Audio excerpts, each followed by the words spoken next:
ओम श्री गुरुवे नमः। ओम शांति शांति शांति। प्रणाम भगवान।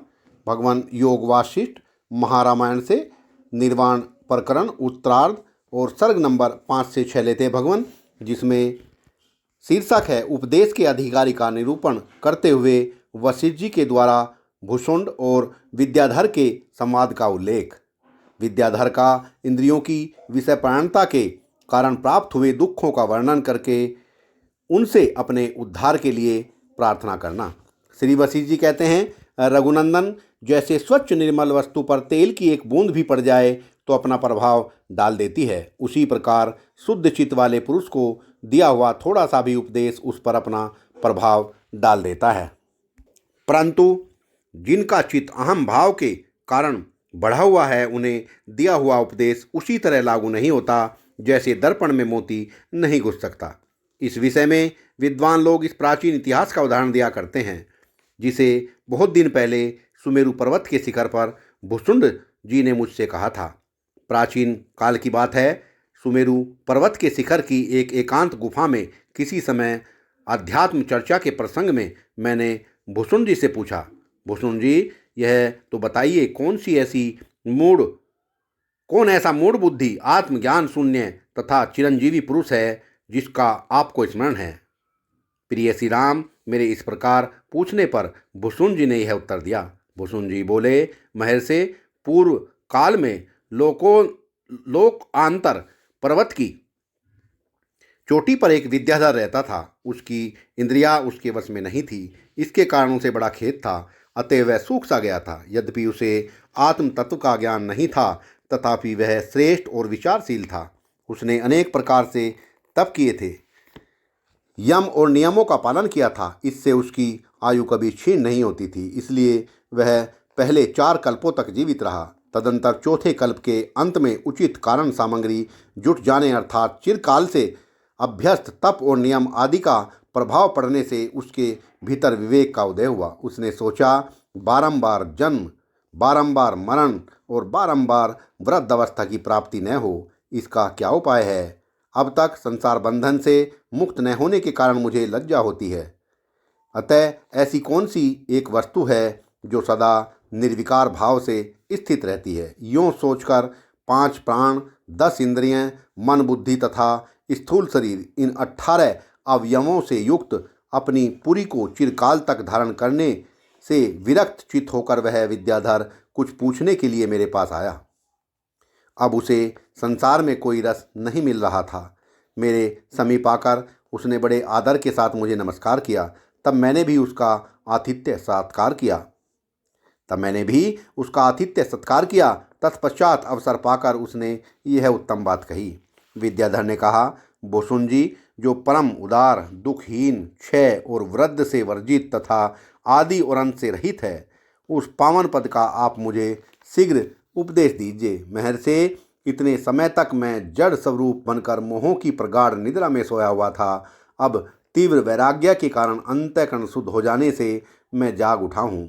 मन के महान रोग काम से मैं बहुत पीड़ित हूँ। अज्ञान की वृत्तियों और दुर्वासनाओं में पड़कर क्षुब्ध हूँ। ऐसी चेष्टाओं का अंत होना बहुत कठिन हो रहा है। अहम भाव के रूप में स्थित जो मोह है, उससे आप मेरा शीघ्र उद्धार कीजिए। पहले सहस्रों बार उपभोग में लाए हुए शब्द आदि विषयों से ही अत्यंत तुच्छ सुख के लिए जो इंद्रियों द्वारा संपर्क स्थापित किया जाता है, वह अपने आप को धोखा देना है। ऐसी विडंबनाओं से बारंबार ठगे जाकर मनुष्य चिरकाल से अत्यंत क्षीण होते रहते हैं। विषय भोग आरंभ में रमणीय प्रतीत होते हैं, किंतु वे क्षण में ही नष्ट हो जाने वाले हैं। उनमें शीघ्र ही विकार पैदा हो जाता है। वे संसार बंधन के हेतु हैं, अतएव बड़े भयंकर हैं। मेरा नेत्र सुंदर रूप निहारने के लिए अत्यंत चंचल तथा सुंदरीय नारी का मुंह देखने के लिए लालित रहता था। बाह्य और आभ्यंतर प्रकाश की सहायता से मन को दूषित करने के लिए विषयों के साथ संबंध स्थापित करके इसने मुझे भारी दुख में डाल दिया। नारी के शरीर में जो ये वस्त्र और आभूषण आदि हैं, ये ही उसकी शोभा बढ़ा रहे हैं। वास्तव में वह रक्त मांस आदि का पिंड है। इस तरह का विचार न करके केवल रूप मात्र का अनुसरण करने के स्वभाव से युक्त होने के कारण ये नेत्र अयोग्य विषय की और भी दौड़ पड़ते हैं। तात यह घ्राणेन्द्रियां इस संसार में अनर्थ की प्राप्ति के लिए ही चारों ओर दौड़ लगा रही है। तेज दौड़ने वाले घोड़े की भांति इसे मैं रोक नहीं पाता हूँ। मेरी यह रचना शास्त्र के अनुसार भक्ष्याभक्ष का विचार न करके चिरकाल से नाना प्रकार के रसों का आस्वादन कर रही है। इसने मुझे गजराजों और गीदड़ों से भरे हुए दुख के पहाड़ों पर चढ़ाकर बड़ा तंग किया है। जैसे ग्रीष्म ऋतु में प्रचंड किरणों से तपते हुए सूर्य के ताप को रोकना असंभव है, उसी प्रकार मेरी त्वगिनेन्द्रिय में जो दूसरों के आलिंगन की लपटता आ गई है, मैं उसे रोक नहीं सकता। मुने, जैसे नई नई घास चरने की इच्छा हरिण को विषम संकट में अर्थात तिनकों से ढके हुए कूप में डाल देती है, उसी प्रकार मेरी ये श्रवण शक्तियाँ सुमधुर शब्दों के रसवादन की अभिलाषा लेकर मुझे विषम संकट में डाल देती हैं। विनम्र सेवकों के मुख से निकली हुई प्रियकारिणी अर्थात आनंददायिनी विनयपूर्ण तथा वाद्य गीत की मधुर ध्वनि से मिली हुई सुंदर शब्द संपत्तियों का मैंने श्रवण किया है। खनखनाते हुए मणियों के आभूषण जिनकी शोभा बढ़ाते हैं, ऐसी सुंदरी स्त्रियों तथा जो अपने सौंदर्य संपदा से सबके मन को हर लेती है, ऐसी राज्य लक्ष्मियों, दिशाओं तथा समूह और पर्वतों की तटभूमियों का मैंने बारंबार अवलोकन किया है। मैंने विनयशालिनी प्रियतमाओं द्वारा लाए गए स्वादिष्ट मधुर आदि रसों के चमत्कारों से मन को मोह लेने वाले तथा उत्तम गुणों से सुशोभित 6 प्रकार के रसों का चिरकाल तक आस्वादन किया है। मैंने सब और भोग भूमियों में रेशमी मुलायम वस्त्रों, सुंदर कामनियों, मनोहर हारों, फूल बिशी सैयाओं तथा शीतल मंद सुगंध हवाओं का बिना किसी विघ्न बाधा के भलीभांति स्पर्श अर्थात आलिंगन प्राप्त किया है। मुझे चंदन, अगरू आदि औषधियों, भांति भांति के फूलों तथा ढेर के ढेर कपूर एवं कस्तूरी आदि के संचय से प्रकट होने वाली सुगंधों का जो मंद मंद वायु से प्रेरित होकर मेरी नासिका तक पहुंचती थी, मैंने दीर्घ काल तक अनुभव किया है। मैंने शब्द आदि विषयों का बारंबार श्रवण, स्पर्श, दर्शन, रसवादन तथा सुगंध सेवन किया है, पर अब तीव्र वैराग्य के कारण ये विषय मेरे लिए रसहीन हो गए हैं। अतः शीघ्र बताइए, अब मैं पुनः किस वस्तु का सेवन करूं? चिरकाल तक एकटक राज्य किया, सुंदरियों का उपभोग किया और शत्रुओं की बड़ी भारी सेनाओं को मिट्टी में मिला दिया। यह सब करके अब कौन सी अपूर्व वास्तविक वस्तु शेष है जिसकी प्राप्ति की जाए? विषयों की इन दुरंत मन श्रेणियों में इंद्रिय रूपी लुटेरों ने मुझे चिरकाल तक उसी तरह ठगा है जैसे धूर्त किसी भोले भाले बच्चे को ठग लेता है।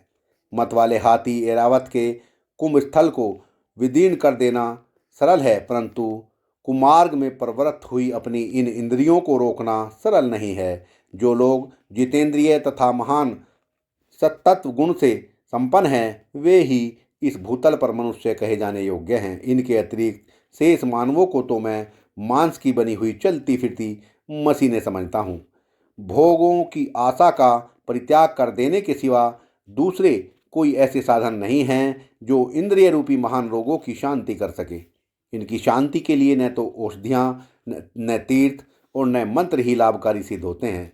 जैसे विशाल वन में बहुत से लुटेरे यात्रा करने वाले अकेले पथिक को महान कष्ट में डाल देते हैं, उसी प्रकार विषयों की ओर दौड़ने वाली इन इंद्रियों ने मुझे अत्यंत खेदजनक अवस्था में पहुंचा दिया है।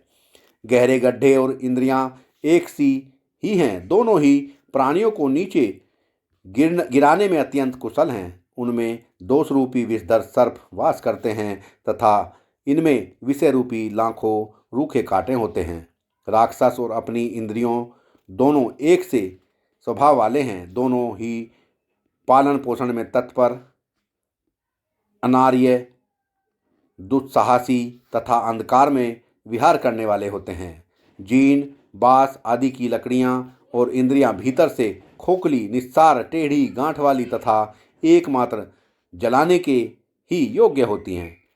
दुखियों का उद्धार करने वाले महात्मन, इस प्रकार इन इंद्रियों के कारण मैं विपत्ति के समुद्र में डूबा हुआ हूँ। मेरे पास आत्मरक्षा का कोई साधन नहीं है। आप स्वयं ही कृपा करके मेरा उद्धार कीजिए, क्योंकि संसार में जो कोई भी श्रेष्ठ संत महात्मा है उसका समागम बड़े से बड़े शोक को हर लेने वाला है। ऐसा सभी सत्पुरुष कहते हैं। सत्संग को विराम देते हैं भगवान। प्रणाम भगवान।